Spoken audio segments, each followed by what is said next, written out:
Hello fast trackers and welcome to another episode of the Life in the UK test. Today we're going to be looking at lesson number 3, and remember guys, if you're having trouble with the Life in the UK test, we are the #1 online tutors for British citizenship exams, and you can come to our website or click the link in the description below and WhatsApp a teacher straight away. You can also apply for a free assessment with one of our teachers, and we will sit with you and talk to you about the Life in the UK test and try and understand what it is that you need or what you're struggling with. Every student's different. Some students have really good reading, some students have really good speaking. But today, I want you to relax and let a teacher look after you for the Life in the UK test. So, without further ado, sit back, get a cup of tea, bring everyone into the room or let everyone leave the room, it's your choice, and enjoy lesson number 3 for the Life in the UK test. Okay then, fast trackers, so as we remember from last time, we're first going to go through the questions, just like the real exam. And then after we've done the questions, we'll then go into the actual training, and then we'll go back to the questions and we'll see what you remembered or what you haven't remembered or where the gaps are, and we'll try and fill those gaps. Along the way, I'm going to teach you the secrets, the tips, and the things that I've learned over the years as to how to make it easy for you. So let's begin.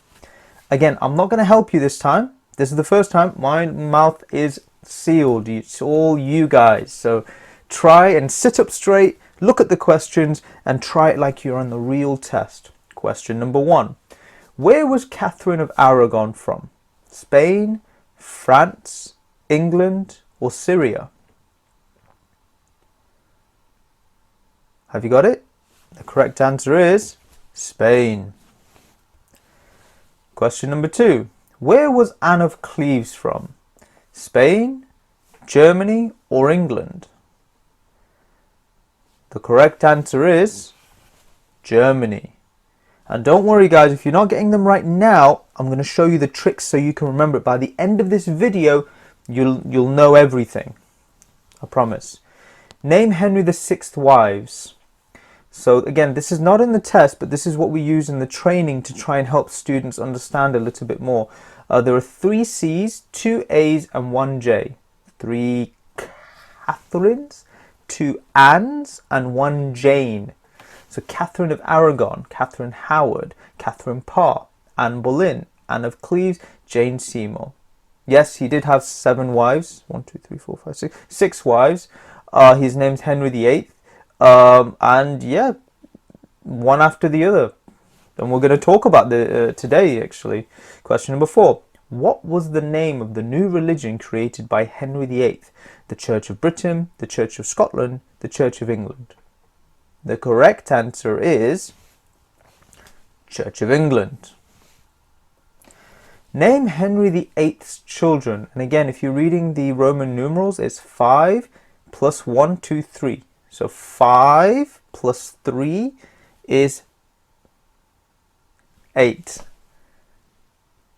Yes, that's right. Yes. Don't listen to your teacher. He doesn't know what he's on about. Okay. Name Henry VIII's 5, 6, 7, 8 children. Edward, Mary, Elizabeth, or all of the above?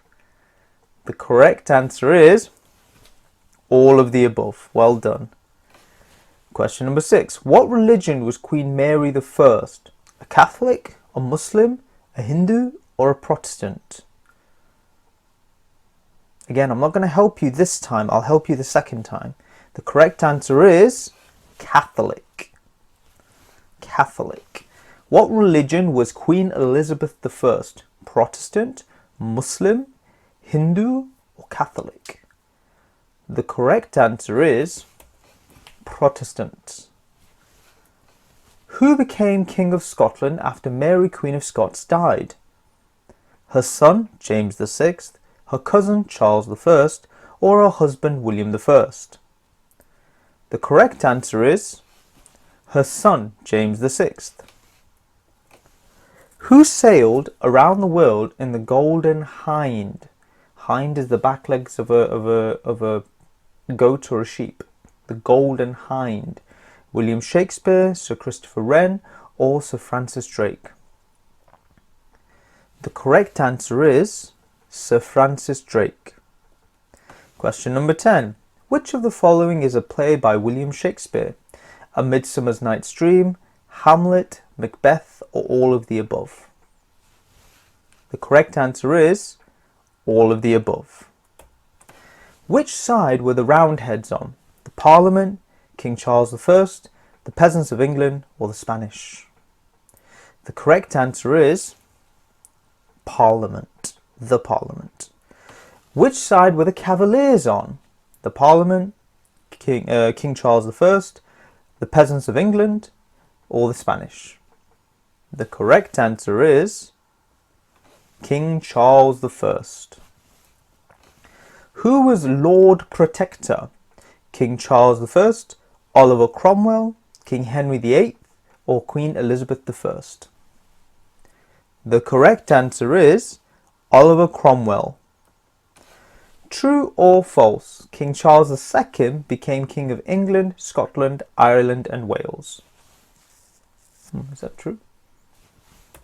It is true. King Charles II did become King of England, Scotland, Ireland, and Wales. I'm going to show you a nice trick. Wait until the end of the video and you're going to see a lovely trick. So make sure you watch everything to the last minute of all of these videos, because at the last part is the real good part where I go through as to why, as to how you can remember this really easily. What year was the Great Fire of London? 1566, 1600, or 1666? I will be testing you on this later on, so pay attention, okay? The correct answer is 1666. Who designed St. Paul's Cathedral? William Shakespeare, Samuel Pepys, Sir Christopher Wren. Pepys. Pepys. Who designed St. Paul's Cathedral? William Shakespeare, Samuel Pepys, Sir Christopher Wren. The correct answer is Sir Christopher Wren. Who kept a diary in 1666? William Shakespeare, Samuel Pepys, or Sir Christopher Wren? The correct answer is Samuel Pepys. Yes. And what did Isaac Newton discover? Gravity, electricity, or science? The correct answer is gravity. Okay guys, let's get straight into it. So if you got some of them wrong, please don't worry, let's go straight into it. Let's get started with our first king. King Henry V, 6th, 7th, because you have 5 plus 2 is 7. From the last lesson, he won the Battle of Bosworth, 1485, and he started the Plantagenet line. I can never pronounce that, so we're just going to call it the plantain line. For example, the big vegetable, it's called the plantain line. It's okay, it's not going to be in your exam, so you don't have to memorize that part, but I think it's Plantagenet. So his line is the line that goes, and this is what's going to come on your test. Who is King Henry VII? He's the person that won the Battle of Bosworth. Anything that's in red, that comes in your exam. What also comes in the exam is who's King Henry VIII? He had 6 wives. So anything that's in red, that's what comes in the exam again and again. He basically wanted to divorce his first wife, and he had to ask the Pope, who was the head of the Catholic Church. If anyone's a Catholic, you'll know who the Pope is. He's the head of the church. He asked him, could you please allow me to divorce my wife?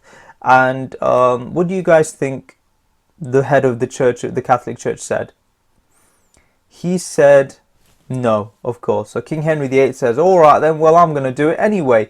And on top of that, I'm going to kick out all your priests who are Catholics in England, and I'm going to create my own church. That way, all the priests in England will be my priests, and all the money that you get from the church will go straight to me, because it's the Church of England and I'm the head of the church. Obviously that makes the Pope very angry, and he starts telling people that Protestants should be excommunicated, and England becomes excommunicated for the next, I think it's like 400 years. But that's not, that is called the Reformation, and the Reformation is in your exam. That is in your test. Now you have the wives. Let's talk about the wives and what they had to go through marrying this guy. You know, big man over here with his wonderful clothes, which is silk, and beautiful shoes. And yeah, he's a big man. He's a very big man. We're going to talk about his 6 wives now. Let's go for it. Catherine of Aragon. Now, the trick for this, to remember this for your exam, is Aragon is Spanish. Aragon is in Spain. It's Spanish. Españole. Españole. Oh, I'm going to butcher the Spanish language as well. Español. Gracias. Grande. Okay. Grande Henry VIII. With very small Catherine of Aragon. That's how you remember it. She's a Spanish princess. They had one child called Mary, and we're going to talk about Mary later. Now, she was divorced, and I'm going to explain how you can remember this. I'm going to teach you a trick in just a moment. If you give me 2 seconds, let's go through all the wives first. Anne Boleyn, English, one child, Elizabeth, executed. Now, the reason she was executed was because they thought that she was having an affair. I don't think she was having an affair. It sounds like a trumped up charge, but you know, historians believe that this is what happened. She was told that she was having an affair, but I think it was because she had a daughter. He wanted to have a divorce. She didn't want to get a divorce because it was unchristian, and therefore the only way he could think of getting another wife was to kill this wife. You can't kill this wife because she is a Spanish princess, and killing her will declare war on Spain. But because this wife was an English princess, he could do it and there was no problems. And you're going to see that pattern a little bit later. For example, we'll look at that again. Jane Seymour was the 3rd wife, English, one child, Edward, died after the baby. And apparently King Henry VIII did love Jane Seymour more than anyone. I think that's what the historians say. But in the exam, one child, Edward, it was a boy. Huzzah! It's a king. There you go. That's the culture that England was at that time. Of course, we needed a heir to raise the throne. That's what Henry VIII was thinking. That's what the people of England think. We need a male heir. Anne of Cleves was the next princess. Now, this is a German princess. There was no children and she was divorced. Do you want to know why? This isn't on the exam, but this is the first example of catfish. What's catfish? It's where you put up a profile picture on your social media or WhatsApp and it doesn't look anything like you. That's what she did. She sent this picture. It's a very beautiful picture. It's a lovely picture. She sent this picture to King Henry VIII. It took like a month to get from Germany to England. Probably took like more than a month. And when it arrived in England, he looked at it and he goes, "Cool, blimey, I'd like a piece of that. Oi, fantastic." And so that's what happened. He sent, he probably sent his picture back and he probably didn't look like that in the picture. He then agreed to the marriage. She then spent 3 months traveling from Germany to England. And when she got to England, he said, "Hang on a second. You don't look anything like your portrait." And she was like, "Da." I don't know how to speak German actually. "Guten Tag, Herr King Henry VIII. I am your wife, Anne of Cleves." And so I think they were married for like 3 months, then got a divorce, and then she went back to Germany after that. So no children, divorced after like 3 months. Took her 3 months to get there, 3 months to get back. It's probably the most eventful year of her life. Catherine Howard, the cousin of Anne Boleyn. No children, executed. Why? Because she was English and she didn't want a divorce. You're seeing a pattern here. You can't kill a German princess or a Spanish princess, but you can kill the English wives. So there you go. Now, the last wife was Catherine Parr, English, no children, died after Henry. Oh, thank God for that.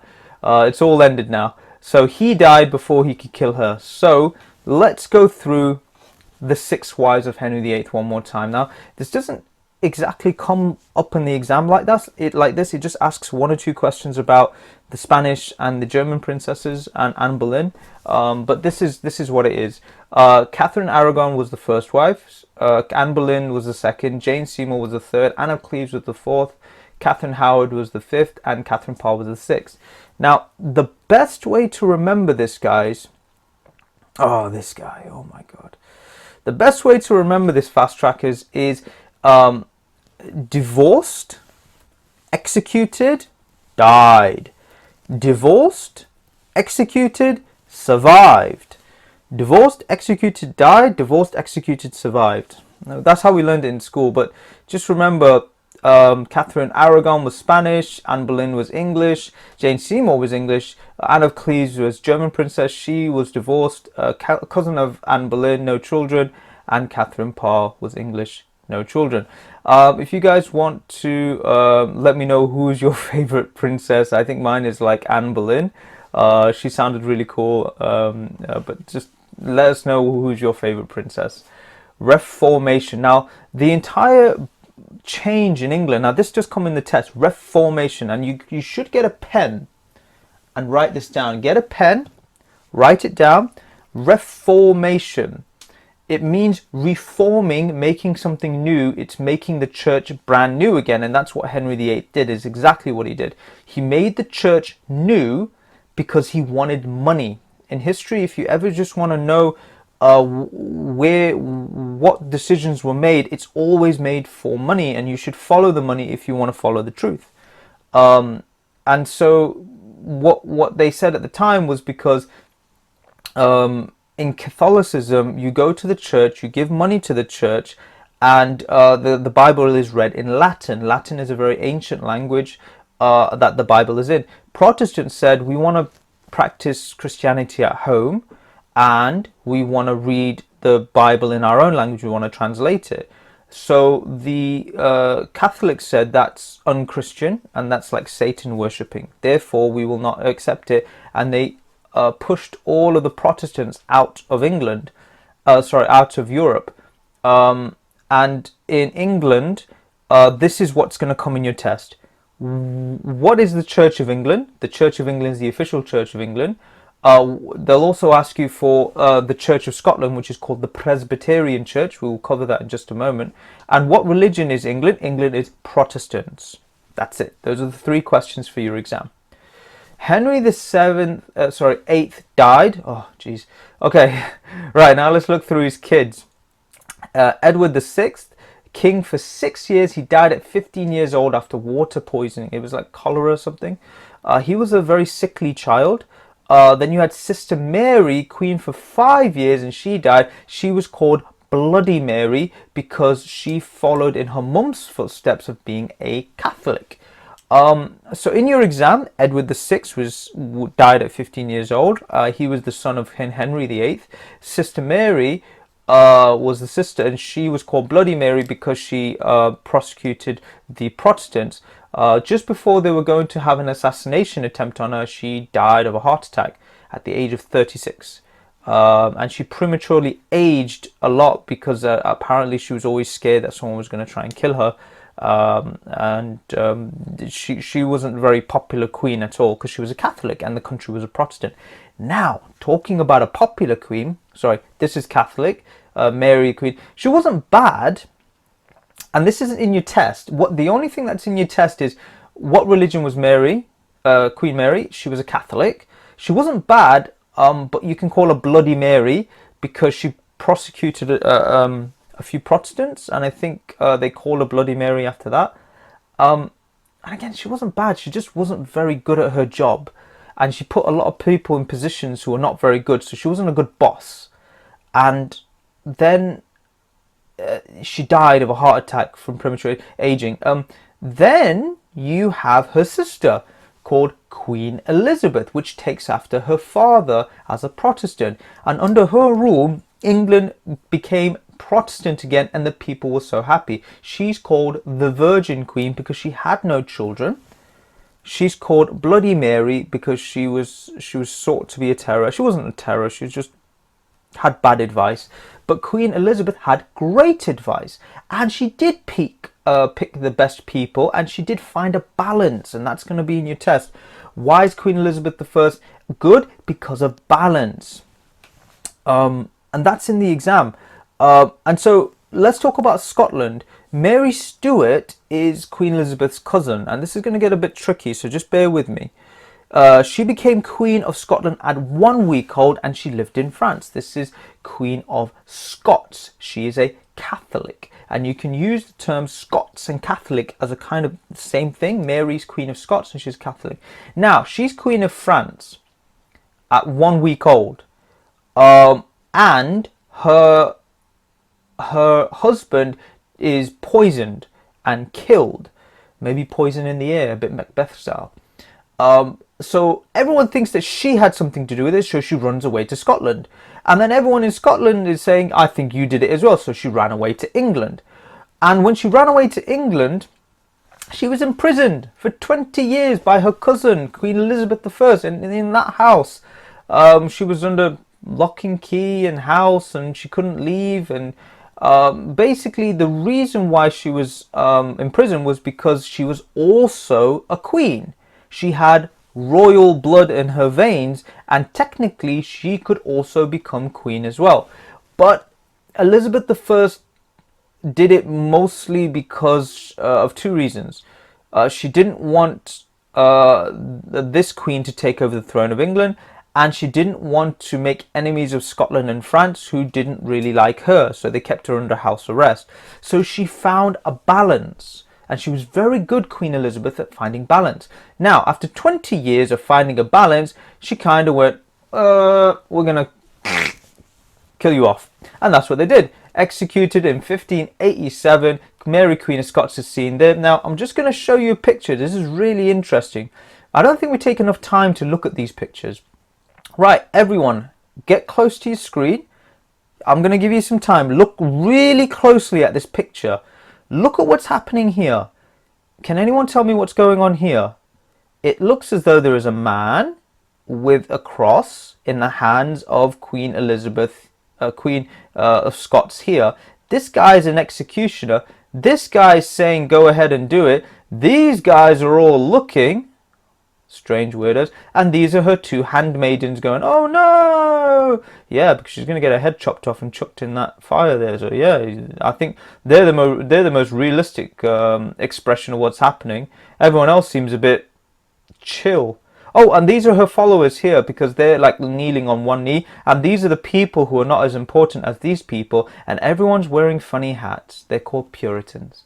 Alright, thank you guys. I just really wanted to share that with you because I've seen this picture 100 times and I'd like to explain what's going on. There's more of these picture explanations. So in your exam, who is Mary, Queen of Scots? Mary, Queen of Scots is the Catholic queen who apparently killed her husband, and she was imprisoned for 20 years by Queen Elizabeth, and then head was chopped off. Again, execution. Take your finger. Execution. Alright, King James the 6th. 5 + 1, who is the son of Mary, and now he becomes the King of Scotland. This is going to be on your test. So they're going to say who became the king after Queen Mary, Queen of Scots, was executed. It was King James the 6th. So keep your eye on this, guys, okay? And keep your eyes on this guy. Yeah, he's a Lafunga. We're going to talk about him a little bit later. He's a good for nothing. Right, explorers, Sir Francis. So do make sure you remember who this guy is. We're gonna come back to him, King James VI. Right, explorers. Let's take a sidetrack. Sir Francis Drake, national hero of England. He was in charge of the fleet under Queen Elizabeth, and he was apparently very close to Queen Elizabeth, but that's not in the exam. Another story that you can remember, Sir Francis Drake by is that he's got a boat called the Golden Hind, which is a reference to Jason and the Argonauts. And they're a very, very, I think it's a Greek story of Jason traveling to get many, many things done before he returns home. And one of the things is the Golden Hind. The Golden Fleece, which is a reference to one of the tasks he has to complete. So this boat was his flagship boat, and the Golden Hind is like a bakri or a goat or a sheep. And there's plenty of stories about him if you wanted to remember who this guy is. But they're not on the exam. For example, one story that you could try and use to remember him is that he got married to a handmaiden of Queen Elizabeth's court. But he didn't tell the Queen, so the Queen imprisoned him and her in the Tower of London, and then after like 3 weeks he released them both and allowed them to get married. I think she may have been a bit jealous, but she said it was because she didn't have permission. And so I think what it was Elizabeth I didn't marry, and she really liked Sir Francis Drake because he was dashing and daring, and he was a man of action type of thing. And he did have man of action. He was in charge of the Spanish Armada defense, and he was integral with all the other ships as to doing the fire raid, which kind of cemented England as a superpower. But again, these things are not on your exam, and I really want to focus on what's on your test. So Sir Francis Drake, who is he? He was a sailor and an explorer. That's one question. Second question is what was his ship's name? His ship's name was a Golden Hind because it's like a golden sheep. Okay? All right. He started to take America, circumnavigated the world, I think. William Shakespeare, 1564 to 1616, the Bard, or the man who wrote many plays, and he's a very central figure in theatre, and in England, but also around the world. He has the Globe. This was his theatre, which burnt down in the fire of 1666, and then they rebuilt it. But it looks like that. It's theatre. He's got A Midsummer Night's Dream, Hamlet, Macbeth, Romeo and Juliet, love stories. But the reason why he was so good was that he wrote and told stories in such a way that was so we'd never heard stories being told like this. He was masterfully written. I think he was an alien, and he came from outer space and he came to Earth, and therefore he wrote so well. Other people think that he was he was multiple people. It wasn't just one person. But he did invent words such as the robot, which we use today. He's invented terms and phrases that we still use today. But in my personal opinion, what I really think he is he's a very gifted playwright. And so you have these quotes. Henry V, the guy who won the Battle of Bosworth, no, the Battle of Agincourt, Henry V, he wrote a play about him. Once more onto the breach, which means once more to fight. So let's fight again. Let's go back in and fight again. And that was a very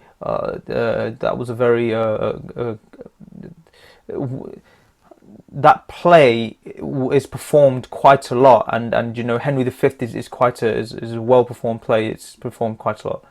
I don't know what else to say about it really. Another play is Hamlet. To be or not to be, that is the question. There's more to that, I just can't remember it.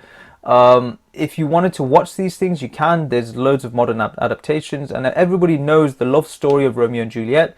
A rose by any other name, would it smell as sweet? Thou art the sun, and Juliet is the sun, I think, something like that. I should know these things actually. I've performed one of these plays, I think. As you like it, all the world is a stage, and we are but actors upon the stage. Then Sonnet 18, a love poem. Now, the trick for this is there's two questions that will come in your test about poetry. One is poetry about nature, and one is poetry about love. If you want to make it easy for yourself, for us as British-born people, we come through Shakespeare through school and college and university and just culture. Here's how to make it easier. This is what you do for your test. Sonnet is a love poem. So remember, sonnet is a love poem. And the other question you'll get is William Wordsworth, who is the poet that wrote about nature. And it's William Wordsworth, and he wrote about the daffodils, so we call it www.daffodils. So William Wordsworth daffodils, www. Like a website. And Shakespeare is like a sonnet Shakespeare. Sonnet and Shakespeare, two S's. and that's love poems. So there's only 2 poets they ask for in the exam. William Wordsworth for Nature and the Daffodils, www. And you have Shakespeare, which is for sonnets, Shakespeare sonnets, love poems. That's it. So love poems. Shall I compare thee to a summer's day? Thou art more lovely and more temperate, rough winds do shake the darling buds of May, and summer's leaf hath all too short a date. It's pretty heavy stuff. If you have a family member that has never heard Shakespeare, just download it and start saying it to them. They'll fall in love. It's great. It's very romantic stuff. Right, okay, do you remember that guy I was talking about a long time ago, James the Sixth and the First? Yeah, this is that guy. This is that Lafunga. We're going to talk about why is it Lafunga, why is it good for nothing? Because this guy started a war. Him and his son. Actually, no, it's not this guy. It's his son that started a war. I got it wrong. Okay, Elizabeth I had no children because she didn't want to get married, because she knew that if anyone was trying to marry her, and the people that were trying to marry her were real heavy hitter people like the King of France, the Duke of Orange of Denmark, the King of Spain, and if she had gotten married to them, instantly she would have been killed so that they could take over the throne. So she knew this was going to happen. There was power play. And when the people said, please, Queen Elizabeth, we'd like to have, an heir to the throne, who will lead us after you have gone? And she says, well, I already have children. The people of England are my children. And they all went, ah. So she was super clever. Very good. So Elizabeth had no children. So the next in line was James VI, he's a little bit older now, so he's waited his turn. Mary, Queen of Scots' son, became King of England, Wales and Ireland, but he has to give his Scottish throne away. So there's a question that comes later on in the exam about who became King of Scotland, England and Wales. This is not that one. Scotland is still separated from England, but this will come in your test later. Ireland now has Northern Ireland. Of course, Northern Ireland was it's a Catholic country, and there's rebellions against Protestants in England. Not a lot is said in the exam regarding this, except for 2 things, which is the Troubles. 3 things: the Troubles, which is later on, which we'll cover, I think, in about 3-4 more lessons. You then have the Potato Famine, which we will cover in a little while as well. And then we're going to cover Oliver Cromwell, which is what we're going to cover today. So what's coming up in your test? Ireland is 2 countries. There's the Northern Ireland, which is part of the United Kingdom. Then there's the Republic of Ireland. Dublin is the capital of the Republic of Ireland, but that's not in your test. Belfast is in your test, and that's what you want to remember. Okay, picture time again. Ladies and gentlemen, get back up, sit up straight and look at this picture. I am going to tell you what's happening, because this picture is packed with many things. 1, 2, 3, 4, 5, 6, 7, and then just generally things going strange here. Both James I and his son Charles I believed in the divine right of kings. What is the divine right of kings? This does come in your test. The divine right of kings is an old concept which says, if you are the king, you can speak to God. I know, right? Crazy, isn't it? Or is it? I don't know. You tell me, guys. Is it crazy that if you're a king, you can speak to God?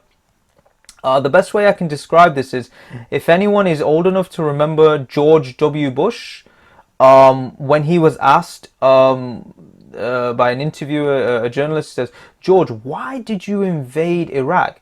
And George W. Bush came around and said, because God told me to.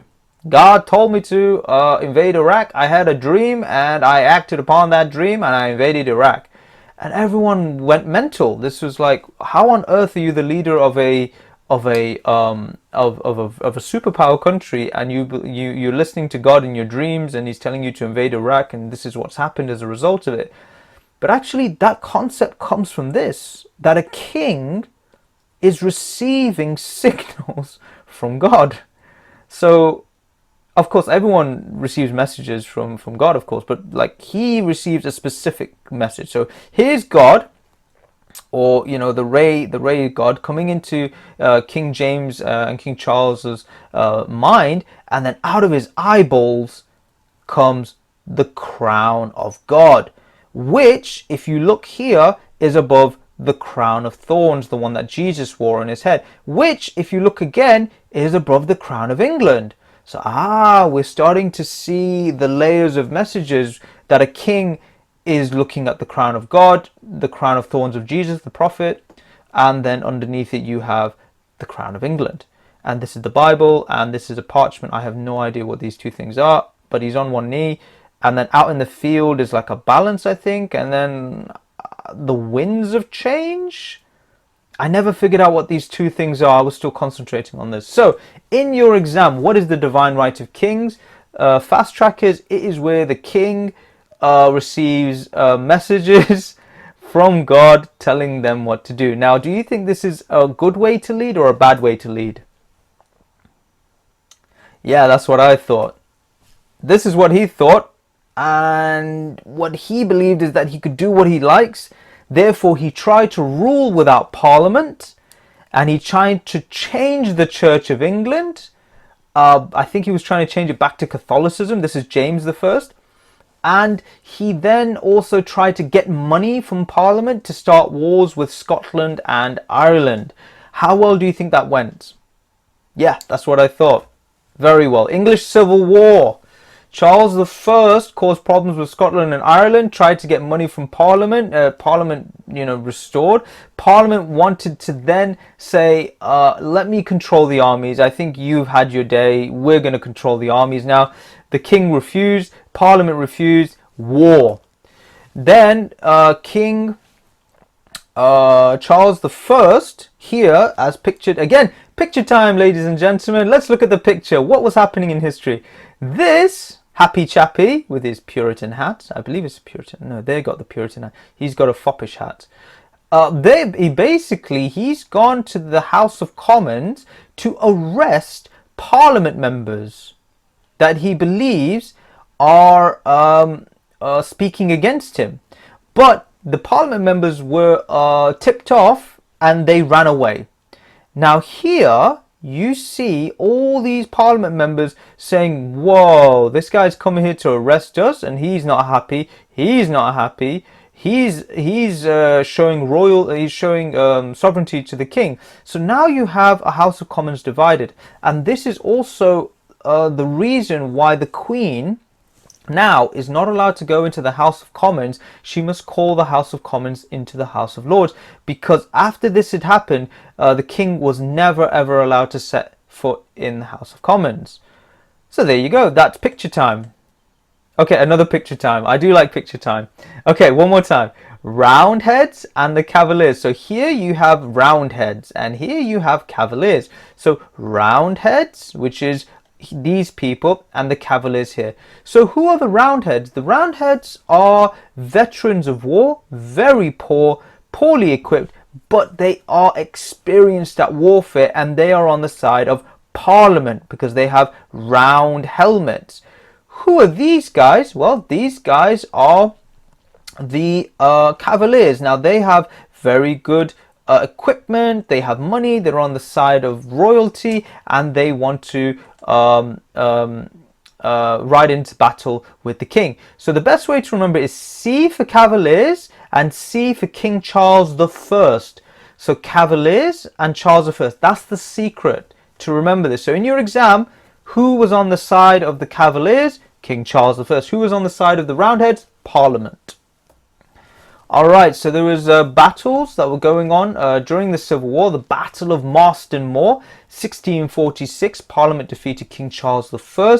And then in 1649, King Charles I was, take your finger, put it against your neck, executed. So first, executed. That's the easiest way to remember this in your exam. King Charles I, executed. All right, now it's crazy time because there's no king in England. Okay, if there's no king in England, what are we going to do? England is a republic. Scotland disagreed. Republic means that there's no king or queen. King Charles II of Scotland fought with England. Now, King Charles II said, you guys need a king. You haven't got a king. I'll be your king. This is the guy. He liked to party.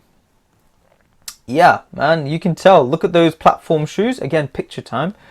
Sit up in your seat and look at this guy's shoes. It was the fashion of the time. Lovely platform shoes, silk stockings. Yes, very nice clothes. Very nice fake wig. Yeah, what else? What else are we going to talk about? He's the King of Scotland. He lost the war with Parliament, and he escaped in an oak tree. Now, the best way to remember this is King Charles II hid inside of an oak tree and then escaped. So you get your two fingers, you hide inside, and you escape. If it's King Charles I, he's executed. That's the easiest way to remember these two kings. Now we're going to talk about the mass murderer. Well, historically speaking, he murdered a lot of Irish, the Lord Protector. This unremarkable man with many warts coined the phrase paint me warts and all, because before people would paint portraits and they wouldn't include the bad stuff, they'd only include the good stuff. He said paint me warts and all. He was an unremarkable man until he joined the Puritan Protestant army, and then he somehow got an affinity to lead his troops, and then after he became the Lord Protector, Oliver Cromwell, from 1653 to 1658, then he went to Ireland and he carried out a lot of brutal activities to suppress the Irish people who wanted complete independence in the island. And so his son took over after he died, and they couldn't really get Parliament moving because there was no proper direction to go in. And so after being without a king for about 11 years in 1660, England wanted a king again. And so King Charles II came. Now, by no means this is not a good king as much as he is a party goer. He throws a great party. You know, his parties are on fire. That's a joke because the next slide is going to show you why his parties are on fire. King of England, Scotland, Ireland and Wales. So now you have the United Kingdom, which is born. The UK, everything all together. He's now King of England, Scotland, Ireland and Wales. So now you think, great, this is it. Brilliant. Now that the King Charles is here, everything's going to be okay. We're all going to be fine. No. Plague came back. Remember in the last video, 1348, we had a plague. Yeah, this is the second plague, 1665. And then in 1666, you have the Great Fire of London, which burned through, I think it was like a third of London. And that's 1666. Now, the best way to remember this is 666, turn it upside down, 999. Who do you call when there's a fire? 999. So 1666 is like that. 1665 is the plague. We can talk about this for quite a while, but I'm only going to discuss what is actually in the test. St. Paul's Cathedral was destroyed. Now, what's interesting about St. Paul's Cathedral was that people they had a massive library in St. Paul's Cathedral, and this library they wanted to protect. So they took all of the books down into the crypts, and they put all the books into the crypts because they didn't have enough time to take it out of the city. And then it took them days to move all the books, and they moved very quickly whilst the city was burning.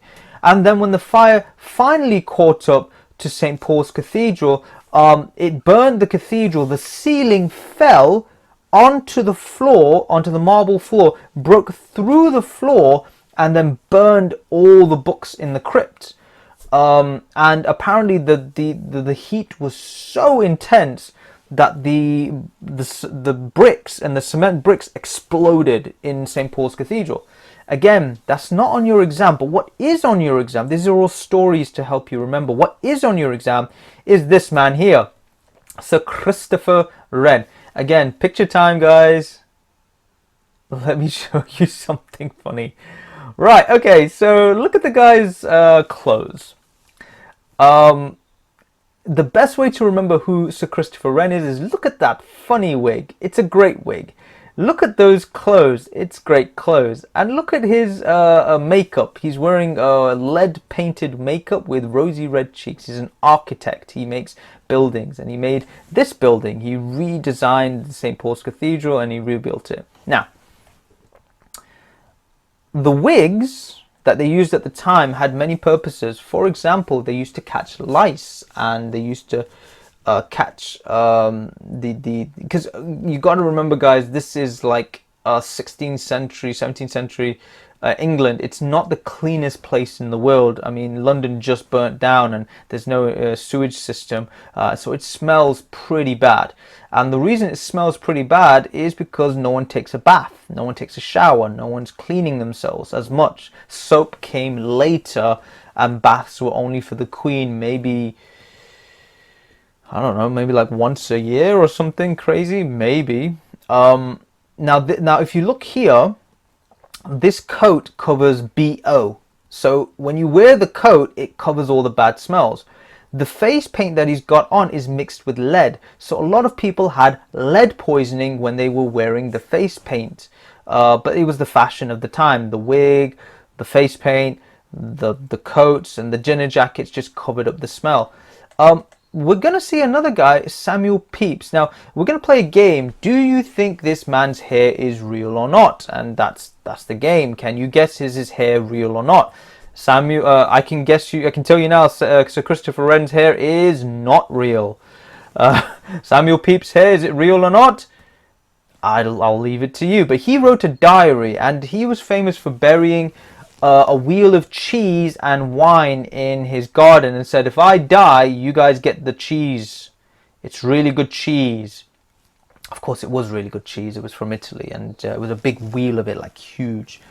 But what he did was he made a diary of all the people and what had been happening in London, because it's during the plague, and because people are dying every day, you don't know whether you're going to live or not. So he made a diary, and there are mass graves in London that are still being uncovered even today because Samuel Pepys told people where they were. So his diaries informed us as to how the Second Plague affected England. Okay, Issac Newton, is that hair real or not?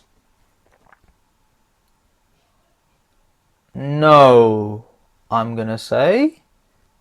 You guys tell me. He was a scientist, and he invented gravity, or he invented the concept of understanding gravity. You know the guy that sat under a tree and let an apple fall on his head? Yeah, that story is not true. That's what the newspapers said when he came up with the idea. The real Issac Newton was a scientist. He invented the concept of gravity, but he mostly stayed indoors all day long thinking about these things, and he basically invented the concept of why does a pen or an apple fall to the ground? Why doesn't it float, or why doesn't it go up, or why does it go down? And that was the concept of gravity.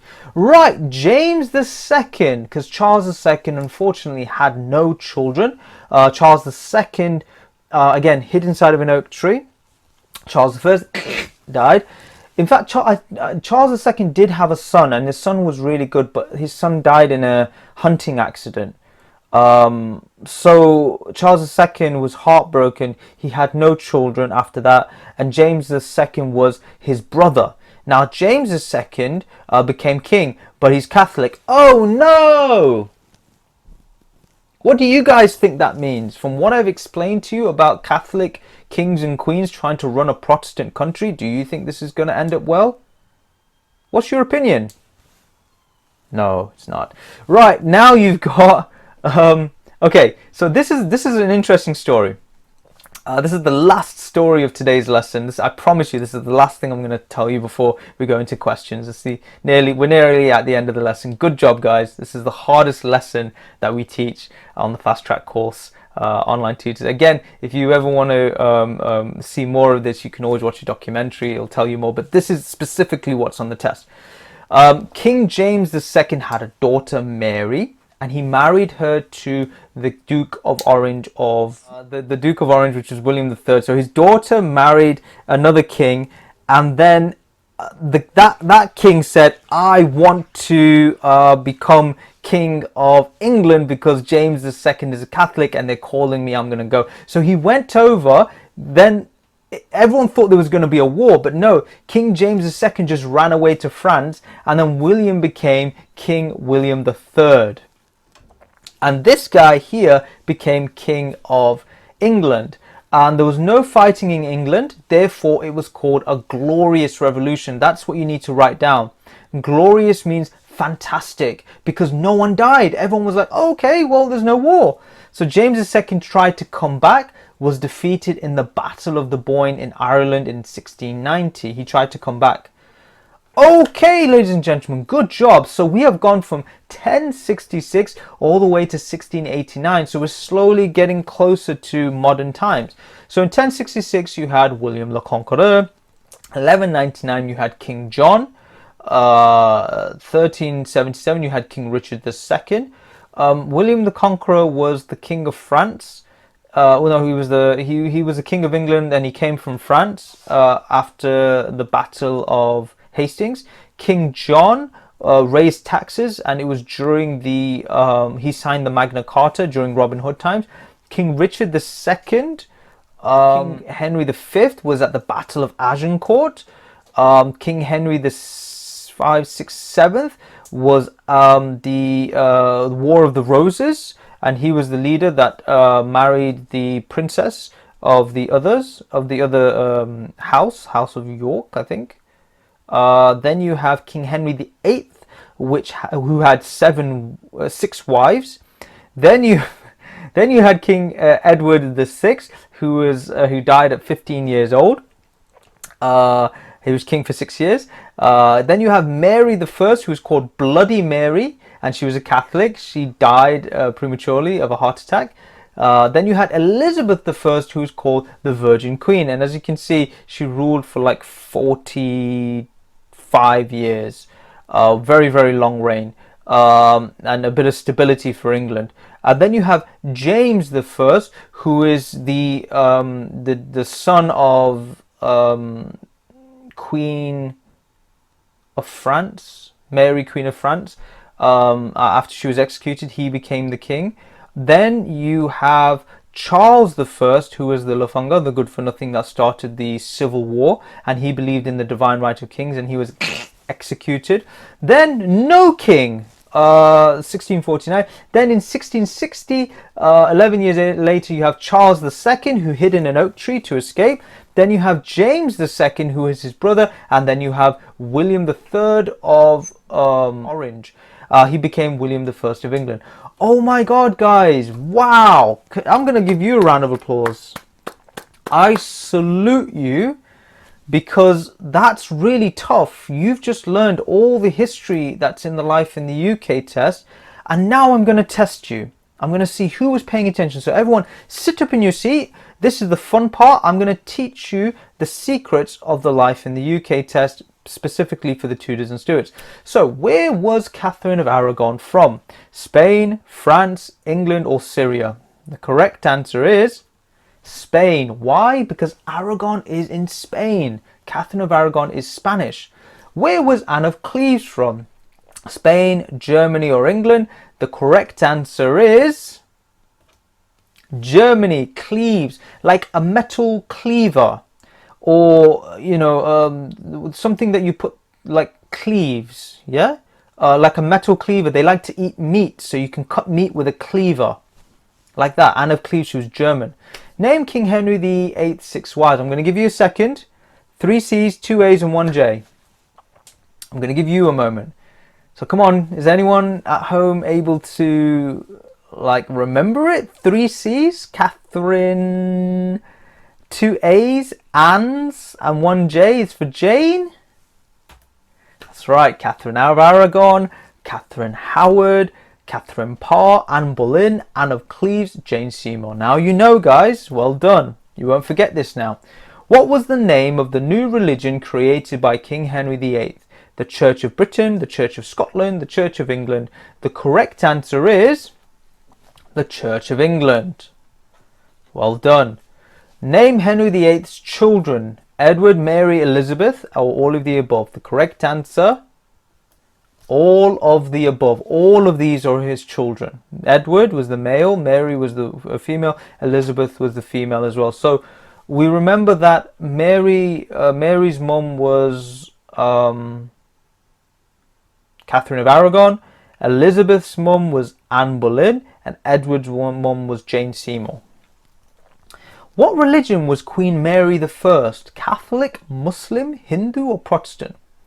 I'll give you a hint. She definitely wasn't a Muslim, and she definitely wasn't a Hindu. So it's between Catholic and Protestant. Catholic. Mary was a Catholic. Well done. And what religion was Queen Elizabeth I? Protestant, Muslim, Hindu, or Catholic? Again, I don't think she was a Muslim, and I don't think she was a Hindu. Elizabeth I, Virgin Elizabeth, was a Protestant. Elizabeth I, the Virgin Queen, and Mary was Bloody Mary. All right. Who became King of Scotland after Mary, Queen of Scots, died? Her son, James VI, her cousin, Charles I, her husband, William I. Well, I mean, who becomes king after the Queen dies? It becomes the child. So it is her son. Her son becomes the king. Who sailed around the world in the Golden Hind? William Shakespeare, Sir Christopher Wren, Sir Francis Drake. Now, guys, remember your stories. I told you some stories about who William Shakespeare is. He's the bard, he's the playwright. Sir Christopher Wren wears the wig, he has BO, and he's got lead face paint on. So remember the stories. Try and get both sides of your brain to work together on this one. And Sir Francis Drake is the man of the Golden Hind. Why? Because he was an explorer, just like Jason and the Argonauts, and one of their tasks was to find the Golden Fleece. Which of the following is a play by William Shakespeare? A Midsummer Night's Dream, Hamlet, Macbeth, or all of the above? Again, the nature poet was the man who wrote the Daffodils, www.daffodils, William Wordsworth. You see? Even I forget, but I use the tricks to help me remember. So William Shakespeare is the sonnet. He writes Midsummer Night's Dream, Hamlet, Macbeth, Once More Into the Breach, To Be or Not to Be, all these plays he wrote. Which side were the Roundheads on? The Parliament, King Charles I, the peasants of English, or the Spanish? Again, guys, remember that helmet. Roundhead. They're not very rich. They're very poor. They're Puritans. And they're experts of war because they've fought in many battles. They are the Parliament. They're on the side of Parliament. That's the correct answer. Now try this one. I'm not going to say anything. You know the answer. Which side were the Cavaliers on? The Parliament, King Charles I, the peasants of England, or the Spanish? C and C. C and C. Use C and C together. It is the Cavaliers. Cavaliers is a fancy name for horse rider, and King Charles I is a very fancy man who, take your finger, got executed. Who was the Lord Protector? King Charles I, Oliver Cromwell, King Henry VIII, or Queen Elizabeth I? Now this is a trick I haven't taught you yet.